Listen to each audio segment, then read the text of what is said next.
Astagfirullahaladzim.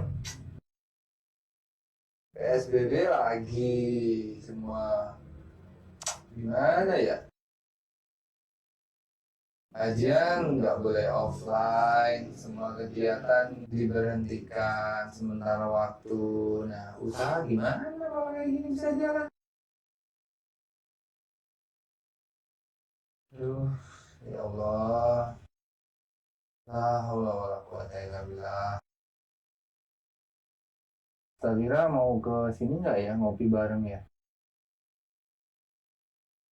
Kayaknya enak nanya sama beliau aja nih kalau lagi senang. Assalamualaikum, Dad. Waalaikumsalam warahmatullahi wabarakatuh. Malam-malam pas banget nih kita ketemu sambil ngopi di garasi, ya kan? Padahal Dad, Masya Allah, agak-agak pusing nih, Dad. Ya. Kenapa pusing? Mana ya? Begini, Dad, PPKM nih, bisa kali kan? Iya. PPKM ya? Iya. Itu kepanjangannya apa tuh PPKM tuh? Gak ada yang tahu. Pokoknya lockdown gitu ya. Pokoknya lockdown lagi, iya. Gak ngapa-ngapain lagi. Ya, iya. Di rumah aja, Tad. Gimana nih, Tad? Biar imun makin naik gitu. Kondisi seperti ini. Iya. Iman. Ya. Qadarullah wa masyafa'al. Ya, memang semuanya sudah ditentukan oleh Allah Subhanahu wa taala. Kemarin memang Covid ini kan sebenarnya sudah lebih dari 1 tahun yang lalu ya. Kita berharap bahwa dia akan mereda seiring berjalannya waktu, tapi ya qadarullah wa masyafa'al. Ternyata Allah Subhanahu wa taala memiliki takdir yang lain. Ternyata naik lagi. Naik lagi sehingga seperti yang kita ketahui bersama, pemerintah akhirnya memutuskan untuk melakukan pembatasan kegiatan masyarakat ya, terutama di Jawa dan Bali kalau saya nggak salah ya. Jawa dan Bali kembali diperketat lagi, kegiatan-kegiatan dipersempit ya agar mobilitas masyarakat tidak terlalu banyak, sehingga diharapkan angka korban COVID ini semakin menurun. Baik, untuk kita sebenarnya sebagai seorang muslim, ketika menghadapi permasalahan yang seperti ini, sebagai orang yang beriman, kita harus yakin bahwa yang bisa menimpakan kemudaratan dan juga yang bisa menjaga kita adalah Allah Subhanahu wa taala. Ini satu keyakinan yang harus dipegang oleh setiap muslim dan muslimah.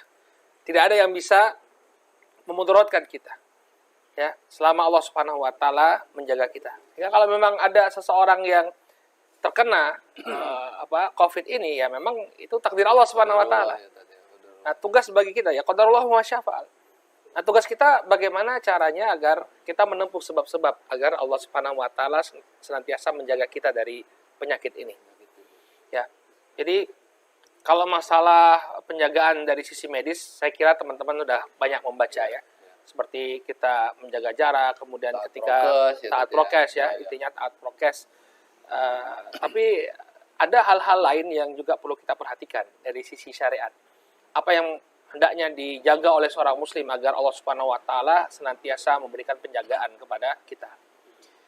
Perkara yang pertama, dan ini yang saya kira paling utama bagi kita, ya, karena kita yakin yang menimpakan kemudaratan itu adalah Allah Subhanahu wa taala, maka kita berharap Allah menjaga kita. Caranya bagaimana?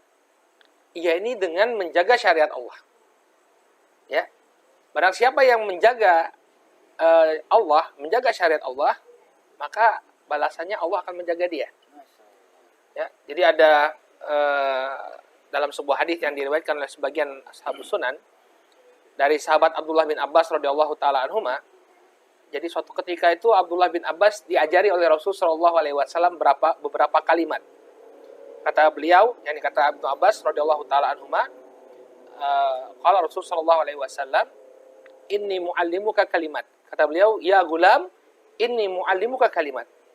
Waktu itu Abdullah bin Abbas ya masih remaja ya.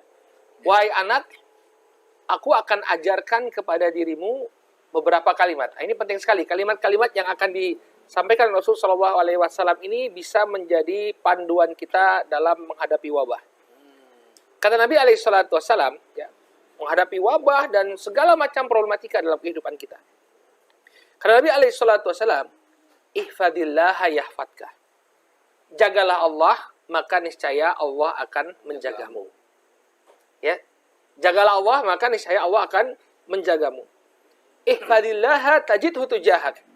Jagalah Allah, maka niscaya engkau akan mendapati Allah senantiasa berada di hadapanmu.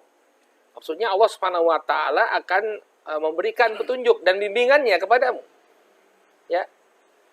Idza sa'alta fas'alillah wa idza sta'anta fasta'in billah.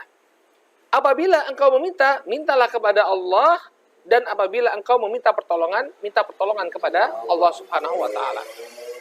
Ya. Kemudian kata Nabi alaihi salatu wasalam, fa'lam annal ummata law ijtama'at ala ayyadurruk lam yadurruka illa bi syai'in qad katabahu Allah lak. Ketahuilah bahwa kalau seluruh umat ini dia berkumpul untuk memberikan manfaat kepadamu, maka mereka tidak akan bisa memberikan manfaat kepadamu kecuali dengan apa yang telah Allah tetapkan. Ya. Kemudian wa in ijtama'at ala ayyadurruk lam yadurruka illa bi syai'in qad katabahu Allah lak. Sebaliknya, kalau mereka ingin menimpakan suatu bahaya kepada dirimu, maka mereka tidak akan bisa menimpakan bahaya kepada dirimu kecuali dengan sesuatu yang telah Allah Subhanahu wa taala tetapkan. Rufi'atil aqlam wa jaffatis suhuf. Ya, pena-pena takdir telah diangkat dan lembaran-lembarannya telah mengering. Nah, sehingga tugas kita adalah menjaga syariat Allah Subhanahu wa taala. Kita lihat kaum muslimin, ya, banyak di antara mereka, ya, mungkin ini juga bahan introspeksi bagi kita semua, bahan koreksi bagi kita semua. Ya, banyak di antara mereka yang lalai dengan tugas mereka sebagai seorang muslim. Masalah sholat saja misalnya. Banyak di antara kaum muslimin yang tidak menjaga sholat mereka. Ya, seperti sholat kayaknya ya, dikerjakan ya bagus, gak dikerjakan pun tidak apa-apa. Padahal kan sholat yang agama. Nah, yang anehnya kita inilah satu hal yang sangat disesalkan. Ketika muncul teguran-teguran dari Allah Subhanahu wa taala, banyak yang tetap tidak sadar. Tetap dengan kelalaiannya. Kita ini kan sedang diberi ujian ini sekarang. Ya enggak? Antum sendiri merasakan mungkin dari sisi ekonomi, keadaan ekonomi, ya.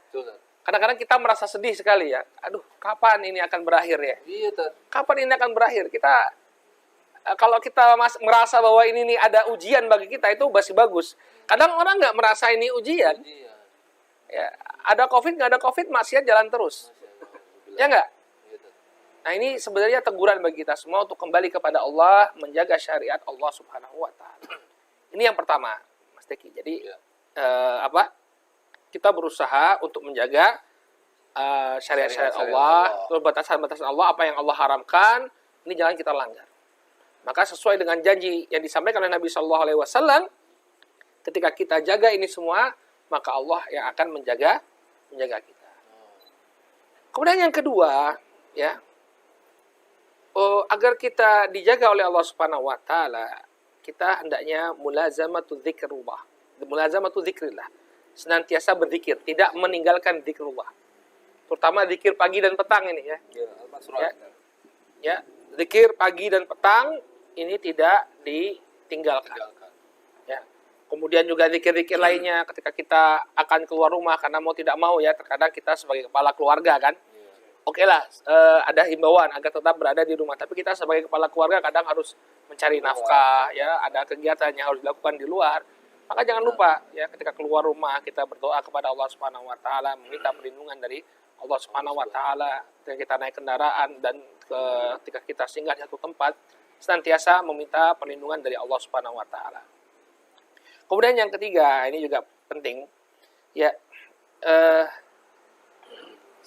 seharusnya musibah yang kita terima belakangan ini mengingatkan kepada kita bahwa sebelum-sebelumnya keadaan kita sebelum COVID, ya, itu kita sudah diberikan nikmat yang demikian banyak oleh Allah Subhanahu Wa Taala.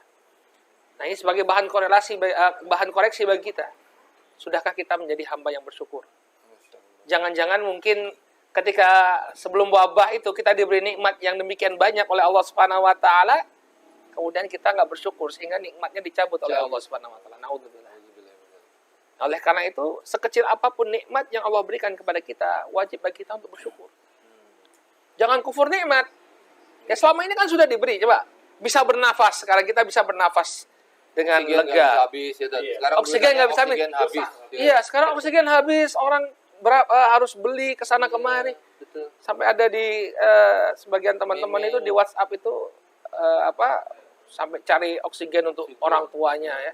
Siapa yang bisa bantuannya cari oksigen untuk orang tua saya? Padahal oksigen banyak. Iya. Tapi sekarang oksigen tulisannya habis di mana-mana, Tad. Iya, karena itu tadi, karena dia sakit nggak bisa langsung mendapatkan. Nah, kita ini sekarang, ikhwan fillah rahimani wa rahimakumullah, yang masih bisa menghirup oksigen dengan gratis seperti ini, harus banyak-banyak bersyukur. Agar apa? Agar nikmat ini tidak dicabut oleh Allah Subhanahu wa taala.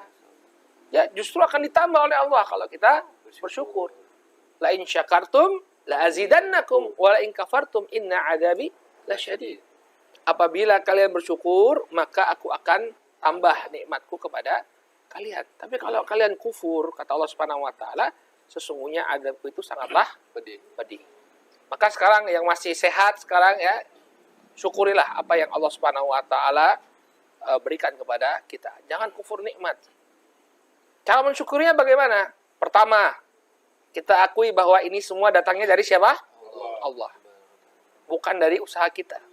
Saya ini sehat. Kenapa? Tiap hari sepedaan, rajin olahraga, minum multivitamin.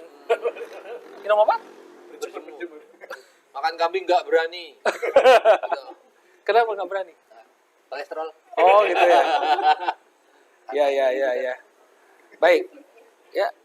Jadi semuanya itu adalah dari Allah Subhanahu wa taala. Kita harus ingat bahwa semuanya dari Allah Subhanahu wa taala.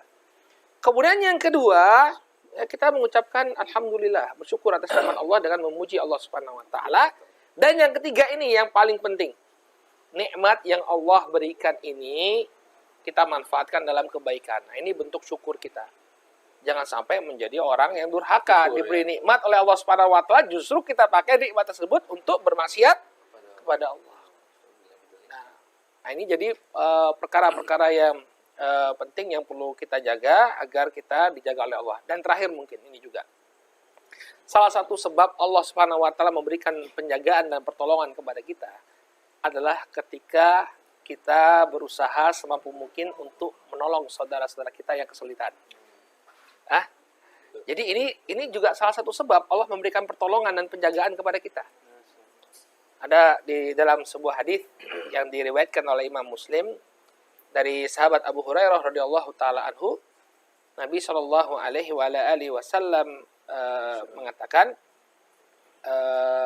man yassara ala mu'sirin yassarallahu fid dunya wal akhirah. Atau sebelumnya apa yang disebut oleh Nabi sallallahu alaihi wasallam, la ilaha illallah.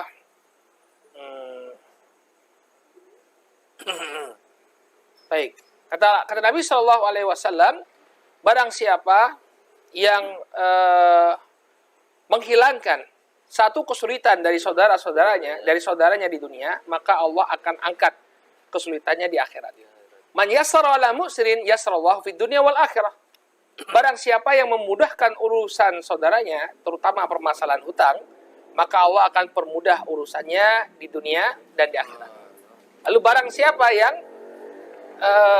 menutupi aib saudaranya sama muslim, maka Allah akan tutup aibnya di dunia dan akhirat.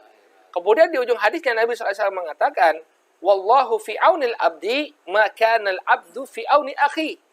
Dan Allah itu akan senantiasa menolong seorang hamba selama hamba itu menolong saudaranya. Ya.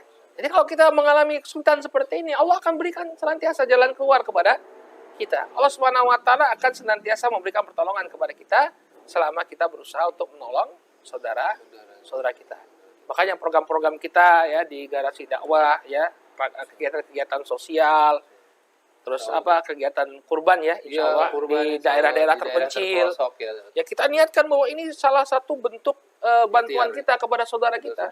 Ya, karena barang siapa yang menolong saudaranya, Allah akan berikan pertolongan kepada dia. Ya, itu. Hari ini tadi kita program Janabok.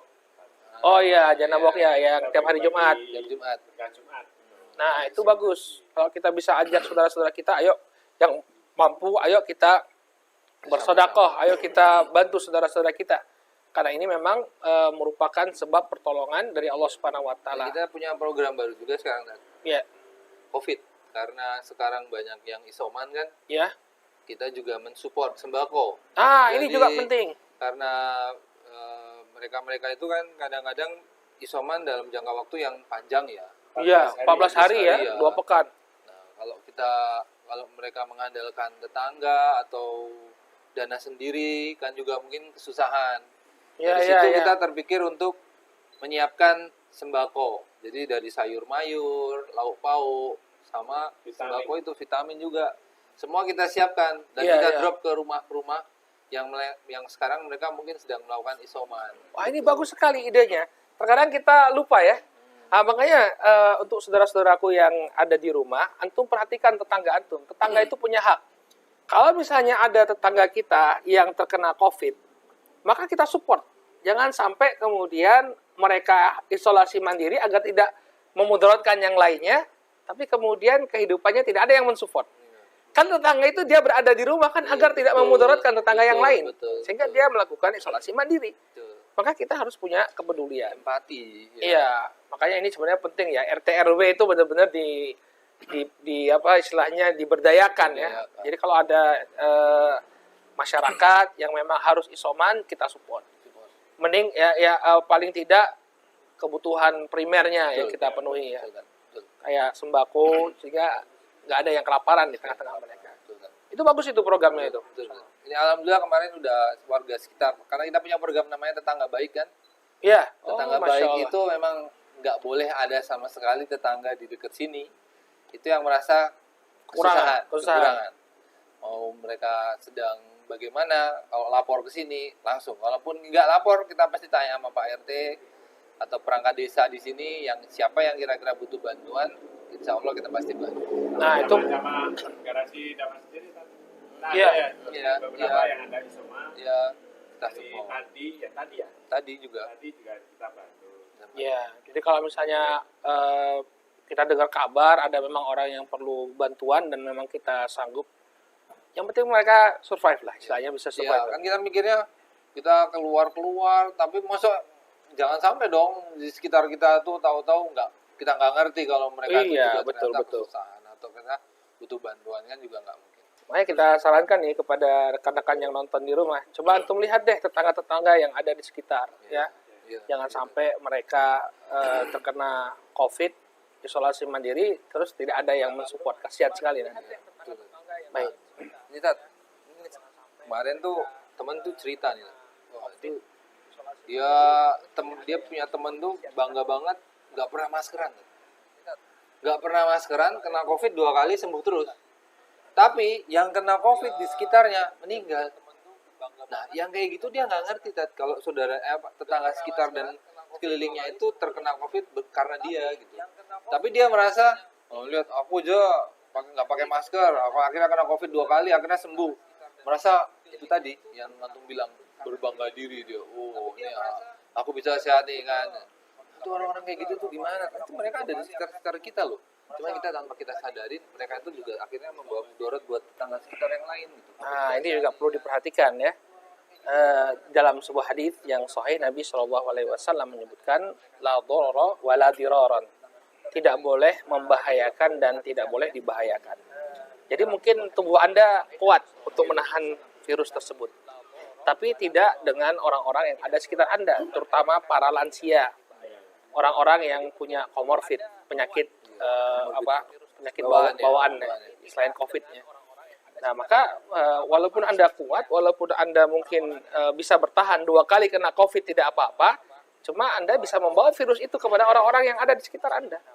Ya, maka sampaikan kepada dia, kita tuh bukan hanya permasalahan diri kita, kan nggak boleh egois. Kita juga harus mikir orang lain. Kita juga harus mikir orang lain, jangan sampai kemudian keberadaan kita malah menimbulkan, menularkan penyakit tersebut kepada orang-orang yang ada di sekitar kita. Itu bisa bayangkan, ada yang cerita, ada seorang, ya, di dalam satu keluarga, namanya orang dalam satu keluarga kan pemikirannya macam-macam. Jadi ada sang kakak, adiknya sih percaya dengan COVID, kakaknya nggak percaya. Kemudiannya sudah, dia nggak pernah prokes, dia nggak pernah menjalani prokes, dia nggak peduli ya, nggak pernah ketika masuk rumah nggak pernah cuci tangan, nggak pernah pakai masker juga. Kemudian apa yang terjadi, pulang-pulang dia bawa itu virus di tengah-tengah keluarganya, ya kemudian bapak dan ibunya yang kena. Akhirnya apa, kehilangan bapak dan ibunya, akhirnya baru dia menyesal. Maka seorang muslim bukan hanya memikirkan dia saja, saya kuat ya. Mungkin Anda kuat, 2 kali kena COVID nggak apa-apa. Tapi orang-orang sekitar kita mungkin tidak memiliki kekuatan yang sama. Berarti kalau kayak gitu imunnya kuat, imannya.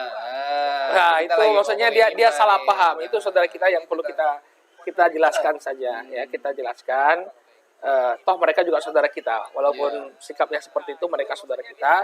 Kita jelaskan dengan baik bahwa Anda keberadaan Anda ya ini berhubungan dengan orang-orang sekitar ya, jadi ya tetap jaga prokes. Kalau memang Anda cinta dengan orang-orang sekitar Anda ya tetap jaga prokes ya, gitu. Iya, Ted. Insyaallah. Terus kalau meninggal dunia bapak ibunya gimana tuh Nah, coba? itu dia. Itu kan nggak kepikir ya. Biasanya di belakang kan. Iya, Kalau di depan pendaftaran udah. iya, Dulu ya. baru dia pikir ya gimana caranya. Ya orang-orang seperti itulah yang istilahnya kita nasihatin, juga mungkin dia belum percaya karena belum pernah kejadian ke keluarganya Kena, beliau ya. gitu loh. Iya, Apalagi kita ya, Ted ya. Kita kan juga di usaha yang rentan ya. Karena kita di pariwisata kan otomatis kalau kita punya penginapan ya keluar masuk tamu, kita juga punya penyewaan kendaraan juga yang pakai juga tamu-tamu, itu kan rentan sekali gitu. Ada beberapa teman-teman yang akhirnya ikut Anda terkena. sempat cerita ke antum kan juga akhirnya meninggal juga, barusan kemarin juga ada yang meninggal ya akhirnya ya, teman kita itu ya, kita juga sedih gitu kalau masih ada yang mungkin sampai saat ini mungkin dalam tanda kutip masih meragukan keberadaan COVID. Kita sih ngingetinnya ya minimal kita ikhtiar gitu. Kalaupun akhirnya kita tuh kena misalnya kan ya qadarullah, berarti memang penyakit ini tuh ada, mungkin pas imun kita juga lagi menurun gitu. Ya betul. Jadi saran-saran medis itu ya kita laksanakan kan. Di dalam Al-Qur'an sendiri kan kita diperintahkan untuk bertanya kepada orang yang ahli ya. Fas'alu ahla dzikr in kuntum la ta'lamun. Bertanyalah kepada ahli dzikr, ini orang yang memiliki ilmu. Kalau kalian tidak mengetahui, nah, maka dokter-dokter memberikan garis kepada kita. Ya, bagaimana caranya agar kita bisa terjaga dari virus ini. Maka kita ya ikuti. Yang permasalahannya ada sebagian orang yang menyebarkan berita-berita dusta ya tentang prosedur COVID ini yang tidak efektif atau tentang vaksin juga ya. Bahkan ada usaha untuk tidak ikut vaksin. Ya, anti vaks ya, orang-orang anti vaks. Ya, ini juga satu hal yang itu tuh dia masih sampai sekarang ya tadi ya memandang vaksin. Nah, itu kondisi seperti ini tuh kita tuh sebagai umat muslim tuh harus bagaimana kita? Nah, sebenarnya para ulama yang tergabung dalam MUI ya, mereka sudah mengeluarkan fatwa. Kalau saya tidak salah itu fatwa nomor 14 tahun 2021 tentang penggunaan vaksin terutama vaksin AstraZeneca. Jadi intinya MUI itu menyarankan agar kaum muslimin ini taat ya untuk menciptakan herd immunity itu ya, agar jadinya COVID ini menjadi penyakit yang sama seperti flu ya. Kan diperlukan vaksin yang banyak. Nah, sehingga kita harus mau divaksin agar nanti terbentuk kekebalan. Jadi dalam satu negara itu tidak COVID itu tidak memiliki pengaruh yang besar lagi kalau misalnya semuanya sudah imun ya. Hanya saja permasalahannya kemarin itu kan vaksin yang disediakan oleh pemerintah itu awalnya itu kan vaksin Sinovac. Ya. Nah, Sinovac. Jadi vaksin Sinovac itu kan kerjasama antara Cina dengan Bio Farma kalau saya tidak salah. Kalau itu halal nggak ada masalah, sudah ada dari POM MUI-nya. Hanya saja pasokannya itu nggak cukup. Ya, pasokannya itu dijelaskan dalam fatwa MUI nomor 14 tahun 2021 itu. Jadi pasokan stoknya itu sampai akhir 2021 dia hanya bisa mencukupi sekitar 27,8% dari kebutuhan. Kan maksudnya iya masih kurang banyak. Sekarang itu Indonesia itu jumlah penduduknya belum tahu berapa. Hampir 300 juta loh kita itu sekarang. 270 sekian atau 280 sekian juta. Ya. Sehingga memerlukan dosis yang banyak. Sementara vaksin yang diproduksi oleh Bio Farma itu Sinovac tidak cukup. Maka kemudian ada alternatif lain, AstraZeneca. Dan perlu kita ketahui bahwa vaksin ini diperebutkan oleh banyak negara. Jadi jadi produsennya itu terbatas, yang memerlukan itu banyak negara. Nah, sehingga kita hanya bisa mengambil alternatif AstraZeneca. Nah, permasalahan yang muncul itu AstraZeneca ini bukan mengandung sebenarnya. Dalam prosesnya itu dia menggunakan enzim tripsin yang diambil dari pankreas babi. Ya. Nah, tapi terlepas dari itu semua, kata MUI, kita sedang berada dalam keadaan darurat. Ya, untuk menciptakan herd immunity itu harus dilakukan dengan segera. Maka MUI dalam fatwa tersebut beliau menukilkan banyak sekali ucapan para ulama dari berbagai macam mazhab bahwa intinya untuk mengobati dalam kondisi yang seperti ini, ketika tidak ditemukan obat yang halal atau belum ditemukan obat yang halal, tidak bisa disediakan obat yang halal, maka tidak mengapa menggunakan vaksin AstraZeneca. Ini bagi rekan-rekan yang mungkin masih ragu-ragu tentang penggunaan, kan sebagian ada tuh yang nggak mau divaksin karena masih nggak jelas kehalalannya. Itu sebenarnya jelas tidak halalnya jelas, tapi karena dalam proses dalam keadaan yang seperti ini di fatwa MUI itu dikatakan bahwa boleh kita menjadikan sesuatu yang tidak halal tadi menjadi menjadi obat, karena memang tidak tersedia obat-obatan yang halal. Ini vaksin yang benar-benar halal begitu. Jadi jangan ragu kita ya, kalau kita kan kalau sudah ada fatwa dari ulama seperti itu kan tenang kita. Sudah vaksin Mas Dagi? Saya Belum. Oh, cobalah kalau misalnya ada bukaan vaksin itu, coba bawa KTP aja, kemudian di vaksin. Ya. Ya. Jadi memang kondisi sekarang mengharuskan kita juga untuk benar-benar bisa lebih dekat ya sama Allah ya, karena kondisinya memang kita nggak pernah tahu ya, nantinya kita tuh kena kemudian kita sembuh, atau kemudian kita nauzubillah kena dan kemudian kita malah meninggal, Atau orang tua kita. atau orang-orang yang di sekitar kita. Nah itu yang masalah orang tua yang meninggal itu. Kan banyak tuh pertanyaan teman-teman ketika atau melihat sendiri di grup WA kan. Iya, betul. Orang tua saya itu baru ada dapat berita duka. Ada teman, ini bukan orang tua dia tapi mertua. Ya, teman ini dokter. Hari ini Jumat ya, hari Rabu kemarin. Rabu ini dia nulis di statusnya itu, telah meninggal dunia bapak mertua saya di rumah sakit mana gitu di daerah Indonesia Timur.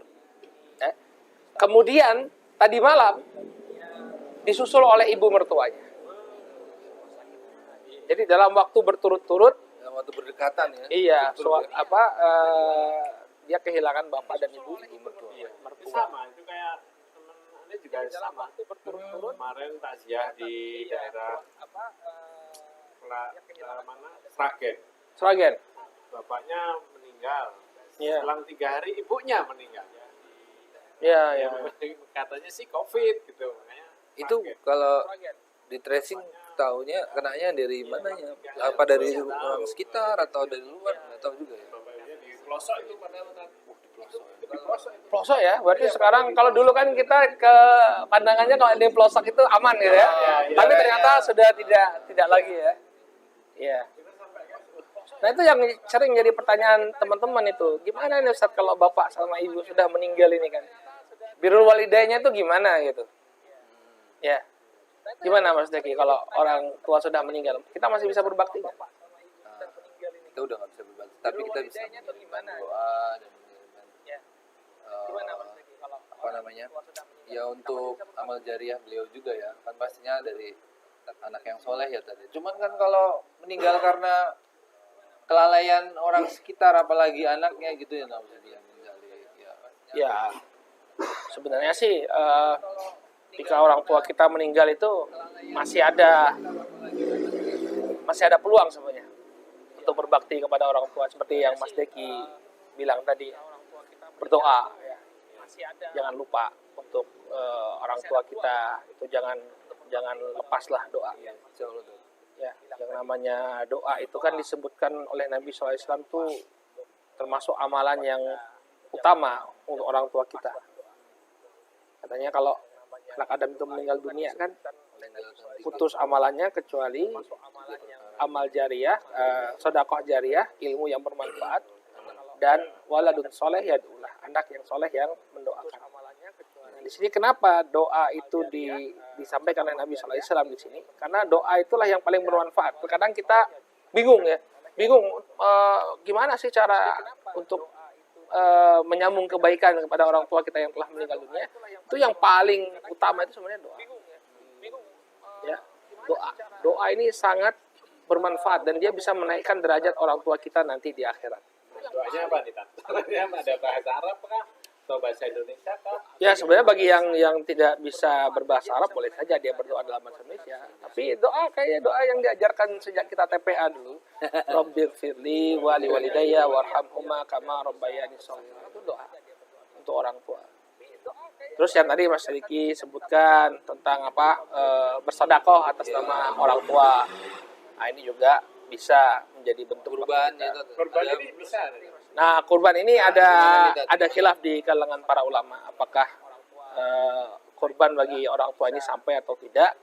Tapi wallahu taala alam ya jumhur ulama sampai insyaallah. Sampai ya tadi. Sampai insyaallah. Karena pasti kan ada pertanyaan juga ya di beberapa Saya jawab. sohibul ya yang bertanya, kita mau ini nitip kurban atas nama orang tua, hukumnya gimana sih? Nah, kan Iya. mereka kan bertanya. Kalau saya tidak salah tuh kalau dalam madhab Syafi'iyah tuh malah nggak sampai itu. Oh, di mazhab Syafi'i. Iya, nggak sampai. Tapi yang lain menyebutkan bahwa sampai karena dia termasuk sodakoh kan. Sodakohnya anak untuk atas nama orang tua itu sampai. Nabi SAW pernah ditanya sama Sa'ad bin Ubadah, ada kisahnya. Sa'ad bin Ubadah dulu ketika beliau sedang berada di luar kota, ibunya meninggal. Sahabat Sa'ad bin Ubadah radhiyallahu anhu, ketika dia di luar kota, ibunya meninggal. Maka ketika pulang kembali ke kota Madinah, beliau sangat bersedih. Lalu beliau bertanya kepada Rasulullah SAW, "Wahai Rasulullah, apakah bermanfaat kalau saya bersedekah untuk ibu saya?" Maka kata Nabi SAW, ya.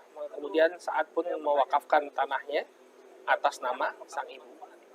Nah, maka dari sini ya keumuman hadis ini menunjukkan bahwa kalau kita melakukan suatu amalan kebaikan, yakni mengeluarkan harta untuk orang tua kita, maka pahalanya akan sampai kepada orang tua kita insyaallah.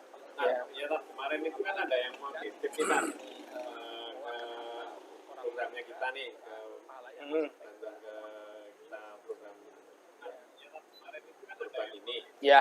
Itu kan ada yang nanya kalau atas nama bapak ibunya udah meninggal, terus satu sapi tapi di atas namakan keluarga bapaknya, maksudnya dalam satu keluarga gitu. Satu sapi. Iya. Satu bagian sapi apa satu bagian? Satu sapi tapi di atas namakan satu Keluarga. Boleh, itu sah. boleh. Sah. Satu hewan kan? Ya, satu Iya. hewan sapi itu. Iya, untuk satu keluarga. Satu keluarga. Bapaknya. Contoh, atas nama bapak siapa gitu. Iya. Keluarga itu. Sampai itu insyaallah. Iya. Jadi Jadi namanya satu nama kan? Satu Ya, nama, satu nama kepala keluarga kan? betul. Nanti Iya. pahalanya lingkup Untuk ke semua keluarga. Keluarga itu ya. Semua anggota keluarga, iya. Dulu Nabi SAW di antara yang diriwayatkan dari Nabi SAW ketika beliau menyembelih hewan kurbannya, beliau mengatakan hada min Muhammad wa ali Muhammad. Ini dari Muhammad dan keluarganya Muhammad. Jadi satu hewan kurban untuk satu keluarga. Ya. Jadi kayak saya ngasih kurban buat kakek saya, keluarga. Satu cucunya juga datang kan? Apa enggak? Ya, keluarga di sini yang dimaksud keluarga di sini adalah keluarga yang berada dalam satu naungan rumah, ya, yang mereka tinggal bersama, dinafkahi oleh kepala keluarganya. Iya, orang tua sama anak, yang anaknya ini masih ngikut orang tuanya. Ya. Jadi pernah dijelaskan oleh Syekhuna Abdullah Mar'i, ya, bahwa yang dimaksud keluarga itu ya dalam lingkup satu rumah. Ya, dia masih dinafkahi oleh kepala keluarga. Nah, ketika kepala keluarga ini berkurban, maka kurban itu untuk satu keluarga yang dia nafkahi. Gitu. Jadi tanyaannya masalah kurban nih sekarang nih. Ini Karena programnya kita juga ada di situ. mau kembali lagi nih kan. Imun iman. Kembali lagi ini baru. Iya. Kalau udah kita tuh kena akhirnya ya mungkin ada di teman-teman yang akhirnya sekarang kena. Iya. Tapi kan mungkin imunnya pas lagi turun. Hmm. Kalau lagi turunnya gitu gimana biar menjaga biar imannya itu tetap bisa stabil. Karena kan kadang-kadang iman semakin menurun dia semakin mungkin ya semakin lemah akhirnya ya kalau bisa berbaik sangka sama Allah ya mungkin alhamdulillah dia akan meningkatkan ibadahnya. Betul. Tapi ketika dia semakin menurun kok terus seperti akhirnya menjas aku sih yang kena. Nah, itu dia. Akhirnya terus tambah lagi nggak berdoa, tambah lagi menjauhi dari syariat tadi misalnya nggak sholat juga akhirnya itu terus itu gimana kan? Iya, ini Nasihat buat yang orang-orang teman-teman kayak gitu. betul ya. Memang keadaan orang dalam menghadapi musibah ini macam-macam. Kalau Syekh Muhammad bin Shalih Al-Utsaimin dalam Syarah Riyadhus Shalihin, beliau menjelaskan ada 4 kondisi manusia ketika diberi musibah oleh Allah. Yang pertama itu adalah ashabus sukhut. Orang yang murka dan marah ketika diberi musibah. Mendumel dia. Ya tadi seperti yang dibilang Mas Deki. Kenapa harus saya? Kayak di sinetron kan. Kalau habis kameranya langsung di-shoot close up. Gitu. Iya. Kenapa harus saya? Cuet gitu ya. Ini nggak boleh dia. Ya, kita itu kan posisinya kan seorang hamba ya nggak? Allah yang menciptakan kita, Allah yang memberikan kita rezeki, Allah yang membuat kita ada di dunia ini. Sehingga terserah Allah mau ngapain juga kan. Allah mau memperlakukan kita karena kita adalah hamba Allah. Sehingga tidak boleh murka dengan ketetapan yang telah Allah Subhanahu wa taala tetapkan bagi kita. Kemudian posisi yang kedua, ini posisi yang minimalis bagi seorang mukmin, yaitu dia bersabar. Jadi bersabar itu enggak ngedumel, itu posisi paling minimalis, Mas. Dia merasa berat dalam hatinya. Aduh, Tapi dia tahan aja. tapi dia tahan aja, nggak keluar kata-kata yang mencela takdir. Ya, maka ini kondisi paling minim. Kemudian posisi yang ketiga, yang lebih hebat daripada orang yang sabar, ini adalah orang yang ridho. Ada nggak ada musibah, biasa aja. Karena dia tahu, ya saya dapat kenikmatannya dari Allah, begitu Allah cabut kenikmatannya, itu memang kehendaknya Allah Subhanahu wa taala. Nah, yang paling hebat ini kalau kita bisa, itu di posisi yang keempat. Apa itu? Orang yang bersyukur. Ketika ditimpa musibah, bersyukur. Nah, ini bagaimana caranya agar kita bisa menjadi golongan yang paling tinggi ini? Yang pertama, kita harus sadar bahwa ketika seorang hamba diberikan musibah oleh Allah Subhanahu wa taala di dunia ini akan mengurangi azab atas dosa-dosanya di akhirat. Ya. Jadi musibah yang kita alami ketika kita bersabar, ini akan menghapus dosa-dosa kita. Makanya Nabi SAW itu kalau berkunjung kepada orang yang sakit, beliau mengatakan, la ba'sa tahurun insyaallah. Tidak mengapa. Ini akan menjadi penghapus pembersih dosamu, insyaallah. Ya. Dalam hadis yang lain, Nabi SAW mengatakan, tidaklah seorang muslim itu ditimpa satu musibah, walaupun itu satu duri yang menancap di kakinya, maka itu akan menjadi kafarah bagi dosa-dosanya. Jadi kita ketika diberikan musibah oleh Allah Subhanahu wa taala ya bersyukur. Kenapa? Mudah-mudahan dosa-dosa saya gugur dengan musibah ini. Ya enggak? Sekarang kena Covid misalnya nih ya. Kena Covid ya, lebih daripada ridho, syukur dia. Iya. Kalau dia ditimpa kena COVID, Allah takdirkan dia kena COVID sehingga dia tidak bisa beraktivitas, ya sudah dia bersyukur kepada Allah. Ya mudah-mudahan ini menjadi penghapus dosa-dosa saya. Kemudian apa lagi yang bisa membuat dia bersyukur? Dia lihat ke bawah, lihat orang-orang yang kondisinya itu lebih parah. Ya. Alhamdulillah saya kena COVID, tapi alhamdulillah masih punya tabungan. Memang saya nggak bisa kerja, nggak bisa cari uang, tapi alhamdulillah saya masih punya tabungan. Ada teman-teman yang mensupport, ya. Di sana ada orang-orang yang mungkin nggak punya tabungan, kemudian tidak ada orang yang mempedulikan. Sementara kita masih punya teman-teman yang mensupport kita. Sehingga ada kondisi orang-orang yang lebih parah daripada kita. Kita harus bersyukur. Makanya kalau ditimpa satu musibah, lihat ke bawah. Jangan lihat ke atas. Kata Nabi SAW, unduru ila man huwa asfala minkum. Wala tanduru ila man huwa fawqakum, fa innahu ajdaru an la tasdaru nikmatallahi alaikum. Lihatlah orang yang di bawah kalian. Jangan kalian melihat orang yang di atas kalian. Karena yang demikian akan lebih membantu kalian untuk tidak meremehkan nikmat yang Allah berikan kepada kalian. Walaupun kita sedang sakit, nikmat Allah itu masih banyak. Ya, jadi lihat efeknya tadi, efek dari penyakit tadi, ada orang yang lebih parah akibatnya daripada kita. Nah, kemudian juga disebutkan dalam sebuah athar dari sebagian salaf, ya, di antara perkara yang membuat kita itu bersyukur adalah musibah yang Allah berikan itu masih bukan dalam permasalahan agama. Artinya kita tahu ya, sebagian saudara-saudara kita diberi ujian oleh Allah Subhanahu wa taala dalam permasalahan agamanya, seperti teman-teman kita yang ada, saudara-saudara kita yang ada di Cina. Ya, mereka tidak bisa menjalankan agamanya, ya. Kalau mereka menjalankan agamanya, mereka ditangkap, dieksekusi, dipersekusi oleh pemerintah. Nah, kita walaupun sedang sakit, kita masih bisa melaksanakan ibadah. Ya, jadi musibahnya itu masih menimpa badan kita lah, bukan menimpa agama kita. Jadi harus banyak bersyukur. Dan satu hal yang perlu kita yakini, kalau kita bersabar menghadapi musibah dari Allah Subhanahu wa taala, pasti nanti akan ada gantinya. Allah akan ganti dengan sesuatu yang lebih baik.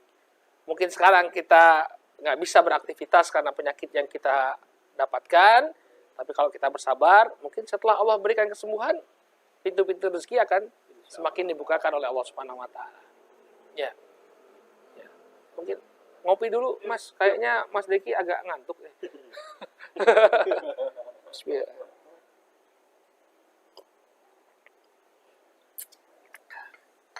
Minyak mana minyak? Jadi gini ya, ya. Korelasinya berarti antara imun dan iman itu bisa ketika iman kita bertambah, insya Allah iman kita pun akan bertambah. Iya, karena insya Allah yang menjaga kita adalah Allah Subhanahu wa taala. Dan taruhlah nanti Allah menakdirkan kita terkena penyakit pun, nah orang yang imannya kuat, dia tetap akan berprasangka baik kepada Allah. Jadi kalau misalnya toh dia nanti kena, ya dia bilang apa? Ini mungkin Allah ingin mencuci dosa-dosa saya. Iya. Jadi keadaan seorang mukmin itu dalam keadaan apapun, dia senantiasa dekat dengan Allah. Kalau dapat nikmat dia bersyukur, kalau dia diberi musibah, dia bersabar. Semuanya adalah kebaikan bagi seorang mukmin. Ya. Jadi bersabar itu enggak ngedumel. Itu posisi paling minimalis. Pencerahan ya. Dia merasa berat dalam hatinya. Ya, alhamdulillah. Sendiri kan ketika mulai pembatasan begini, otomatis alhamdulillah pencerahan ya. Dia merasa berat dalam hatinya. Iya. Mungkin dari sisi yang lain, ekonomi mungkin ada sedikit perubahan. Ya nggak apa-apa. Tapi karena itu tadi, karena kita berusaha untuk menjaga iman, ya kan, Iya. Jadi ayam-ayami, ya memang ini semua qadarullah, udah jadi kehendak Allah, terjadi yang begini, kondisi yang begini. Mobil bannya jadi dari bulat jadi kotak, misalnya karena nggak keluar, misalnya. Oh, bannya. Tapi ingat, ya sebelum ada musibah, berapa banyak karunia yang Allah berikan kepada kita. Betul itu. Ya, antum bisa punya ini punya itu, emang itu bukan dari Allah, semuanya dari Allah. Nah sekarang Allah ingin memberikan ujian. Coba dipersempit rezekinya. Kita tetap istiqomah atau enggak? Kerannya dikecilin. Belum dibatiin loh itu, baru dikecilin loh. Iya, baru dikecilin ya padahal. Nah, jadi kalau misalnya kita survive walaupun dikecilin, tetap kita percaya kepada Allah Subhanahu wa taala, ya nanti Allah akan gedein lagi insyaallah. Ya. Ya. Akhirnya kalau dibilang balik nih. Kalaupun nanti kita itu kena terus akhirnya bilang meninggal, kita itu meninggal dengan gagah gitu. Gagah itu ya karena itu tadi kita tuh udah ikhtiar melindungi diri, tetap berusaha, tetap prokes. Nauzubillah akhirnya kita kena, kemudian mungkin ya Allah akhirnya memanggil kita. Minimal kan kita tidak mengeluh, kemudian masih tetap berusaha melakukan hal kebaikan dan seterusnya. Maka dari itu kan kita terus pengennya juga teman-teman itu juga mengajak gitu. Iyalah, mana lagi sih kita berbuat kebaikan sekarang masih ada umur gitu. Betul. Itu boleh nggak kita ngajakin teman-teman kayak gitu tuh? Iya. Nge-share kebaikan aja. Share aja. Kita minta agar kawan-kawan, ayo kita bareng-bareng deh istiqomah di jalan Allah. Lu jangan khawatirin deh. Kalau misalnya ini ya, Allah Subhanahu wa taala menakdirkan kita meninggal dunia. Ya sebenarnya bukan meninggal dunia dalam keadaan gagah ya, istilah yang tepat itu. Meninggal dunia dalam keadaan kita istiqomah di atas ketaatan kepada Allah, maka tidak perlu takut sama sekali dengan kematian. Ya di dalam Al-Qur'an itu Allah Subhanahu wa taala mengatakan alladzina qalu rabbunallah tsumma istaqamu tatanazzalu alaihimul malaikah alla takhafu wa la tahzanu. Ya wa abshiru bil jannati allati kuntum tu'adun. Kata Allah Subhanahu wa taala, orang-orang yang mengatakan Rabb kami adalah Allah, kemudian dia istiqomah, konsisten di jalan Allah Subhanahu wa taala, maka ketika dia meninggal dunia, tatanazzalu alaihimul malaikah. Maka malaikat itu akan datang kepada diri. Ya, ketika dia meninggal dunia, malaikat itu akan datang kepada orang-orang yang istiqomah. Apa yang dikatakan oleh para malaikat kepada orang yang istiqomah di atas kebenaran, di atas kebaikan? Ya, kata malaikat tersebut, alla taqafu wa la tahzanu. Jangan kamu takut dan jangan kamu khawatir. Ya. Jangan kamu takut, maksudnya apa? Jangan kalian takut dengan apa yang akan kalian hadapi pasca kematian. Ya, karena kalian adalah orang-orang yang mustaqim, orang-orang yang istiqomah di jalan Allah Subhanahu wa taala. Jangan takut. Di hadapan kalian ada kebaikan. Wala tahzanu, dan jangan kalian merasa bersedih dengan meninggalkan keluarga kalian. Allah yang akan jaga. Jadi ini suatu keutamaan bagi orang-orang yang istiqomah. Ketika Allah takdirkan dia meninggal dunia, kedepannya dia akan mendapatkan kebaikan, keluarga yang ditinggalkan akan dijaga oleh Allah Subhanahu wa taala. Dan lebih daripada itu, wa absyiru bil jannati allati kuntum tu'adun. Dan bergembiralah kalian dengan surga yang telah dijanjikan untuk kalian. Jadi sebenarnya kita itu ada nggak ada COVID pasti akan mati. Tapi bagaimana caranya ketika kita meninggal dunia dalam keadaan istiqomah di atas agama Allah Subhanahu wa taala. Jadi inti kita ketika datang musibah ini bagaimana caranya agar kita tetap istiqomah. Itu sebenarnya. Karena yang namanya kematian pasti akan datang. Ada nggak ada COVID, kita pasti akan mati. Sehingga yang paling penting itu menjaga keistiqomahan kita.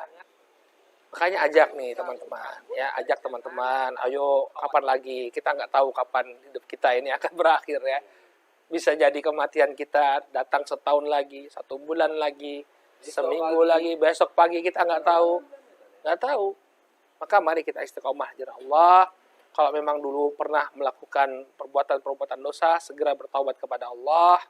Ya, kalau ada hal-hal yang berkaitan dengan hak-hak sesama, mungkin kita pernah mendolimi orang lain, ya minta penghalalan agar tidak menjadi pemberat kita di akhirat. Dan juga yang paling utama ya jaga tauhid ya.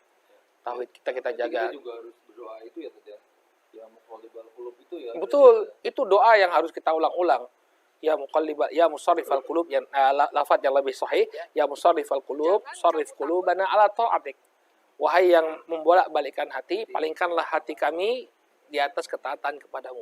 Ini penting sekali. Karena itu dibacanya pas yang paling afdol itu kira-kira Ya di waktu-waktu yang mustajab, Mustajab ya, tadi ya. waktu-waktu yang mustajab, ya bangun di sepertiga malam terakhir, sholat tahajud, kemudian setelah itu isi waktu kita dengan berdoa kepada Allah, kemudian bainal adzan wal iqamah, ya di antara adzan dan iqamah itu juga waktu yang mustajab, dan baru saja tadi akhir waktu hari Jumat, ya itu juga asar waktu ya, yang ya waktu yang mustajab bagi doa kita.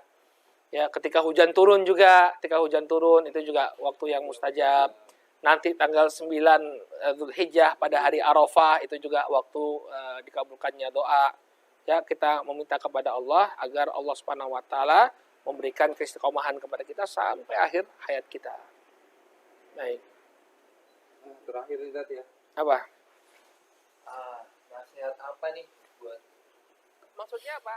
Jangan kami kalian atau takut dengan teman-teman apa mungkin yang saat ini kena, terus yang akhirnya isoman di rumah, atau bahkan yang terparah mungkin sampai harus pakai ventilator sampai saat ini. kalau ventilator itu dia masih sadar nggak sih sebenarnya? Oh, kalau Sadar, sadar ya? cuman nggak bisa nafas, sesak nafas. Berarti kepayahan sekali ya. Iya, sesak nafas. Ini saturasinya itu mungkin juga sampai udah Makanya kenapa di rumah sakit oksigen kurang-kurang ya, banyak yang butuh Gitu ya. oksigen. siapa tahu nih ada keluarga-keluarga dari teman-teman Iya. kita yang sekarang lagi nyaksi, kita lagi ngobrol-ngobrol santai begini nih, bisa membisikkan di telinga, mungkin Iya. sedikit sadar atau bahkan masih sadar, antum mau nasihatin apa ke teman-teman yang mungkin sekarang lagi dapat ujian seperti itu gitu. Ya kalau misalnya dia masih bisa beraktivitas, dia kena COVID terus isoman, ya mungkin memang agak berat, demam atau apa, tapi bisa aktivitas, ya. Ya semua kita pada hakikatnya bukan hanya kawan-kawan yang sakit saja, ya tetap kita harus punya persiapan untuk kematian itu. Seperti yang kita sampaikan tadi ya. Masalah dia diselesaikan dengan orang-orang yang dulu memang dia pernah punya masalah, agar tidak menjadi beban di akhirat. Hutang, Ya, hutang ya diselesaikan. Kemudian apa yang bisa dia lakukan untuk timbangan amalan kebaikannya dia di akhirat, dia manfaatkan betul ya. Misalnya dia masih bisa mencukupi nafkah keluarganya, dia punya kelebihan harta, infakkan di jalan Allah Subhanahu wa taala. Itu enggak tahu kita, siapa tahu yang ini yang akan memperberat timbangan amalan kita kan. Nah, kemudian bagi yang ada saudaranya yang dalam keadaan parah atau orang tua ya, itu ditalkinkan untuk mengucapkan la ilaha illallah. Nabi SAW mengatakan lakinu mautakum la ilaha illallah. Ajarkan kepada orang yang akan meninggal di tengah-tengah kalian ucapan la ilaha illallah. Agar dia mengulang-ulang itu, diulang la ilaha illallah, ya la ilaha illallah, la ilaha illallah, agar karena kalau dia mengucapkan la ilaha illallah itu di akhir kehidupannya, di sana ada sebuah hadis, man kana akhiru kalamihi la ilaha illallah dakhalal jannah. Barang siapa yang akhir kehidupannya dia mengucapkan la ilaha illallah, maka dia akan masuk surga. Maka kita berusaha ditalkinkan la ilaha illallah, la ilaha illallah. Jangan kalimat-kalimat yang lain. Karena la ilaha illallah itu termasuk ucapan yang simpel untuk diucapkan oleh lisan orang-orang walaupun dia dalam keadaan sakit parah. Mengucapkan la ilaha illallah itu mudah. Ya, sehingga kita talkinkan la ilaha illallah sampai kemudian dia meninggal dunia dalam keadaan mengucapkan kalimat tauhid tersebut. Ya. Ya karena kalian adalah orang-orang yang mustaqim, orang-orang yang istiqomah. Takut juga ya kita dari ngobrol kayak gini Tat. Iya. Tapi mungkin di penutup kita juga pengen nih teman-teman juga didoain bareng-bareng ya sama kita, karena ada teman-teman yang mungkin seprofesi yang sekarang lagi berjuang juga, saudara-saudaranya kita, saudara teman-teman waktu kecil juga sekarang mungkin lagi pada berjuang gitu untuk bisa sembuh. Pasti harapan mereka cuma satu ya saat ini, bisa sembuh dan bisa Iya. beraktivitas kembali. mulai. Jadi mumpung kita lagi ngebahas imun dan iman, kita juga pengen menyemangati lah untuk Iya. mereka bisa tetap kuat dan insya Allah bisa bareng lagi ya sama kita. Aktivitas kembali lah. Iya. Ya kita doakan kepada saudara-saudara kita ya.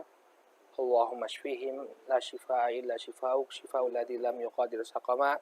Ya Allah, sembuhkanlah saudara-saudara kami yang saat ini sedang terbaring sakit. Berikanlah kesembuhan kepada mereka semua sehingga mereka bisa kembali beraktivitas seperti semula. Jadikanlah penyakit yang mereka alami sebagai kafarah bagi dosa-dosa yang mereka lakukan. Dan juga jagalah kaum muslimin, jagalah kaum mukminin dari segala macam mara bahaya. Jagalah mereka, berikanlah senantiasa kesehatan dan afiah pada mereka semua. Amin ya rabbal alamin. Assalamualaikum Ustaz, udah mampir ngopi bareng malam-malam Afik barakallah. Tadi sore tuh udah panas, mikirin KBM besok baru mulai. Iya. Udah mulai kemarin udah mulai agak lumayan gitu kan. Udah mulai lockdown lagi, wah ada kepikiran lagi. Jangan khawatir, rezeki di tangan Allah. Makin apa nih? Ngobrol lamaan ini ngobrol nanti ngajakin antum aja ngopi di sini kali-kali dapat pencerahan. Iya. Pokoknya jangan khawatir. Selama kita bersandar kepada Allah Subhanahu wa taala itu pasti akan ada jalan keluar insyaallah. Iya. Assalamualaikum Ustaz, udah mampir ke Waalaikumsalam. garasi ngopi bareng. Sampai ketemu lagi insyaallah dengan kesempatan dan saling mendoakan semoga kita semua dengan lindungan Allah. Amin. Dijauhkan dari wabah, penyakit dan insyaallah bisa istiqomah di jalan dakwah. Dan jangan kalian merasa bersedih Doakan juga. dengan Ya, insyaallah semuanya saling mendoakan insyaallah. Allah yang akan jaga. Assalamualaikum warahmatullahi wabarakatuh Ustaz. Waalaikumsalam warahmatullahi wabarakatuh. Orang-orang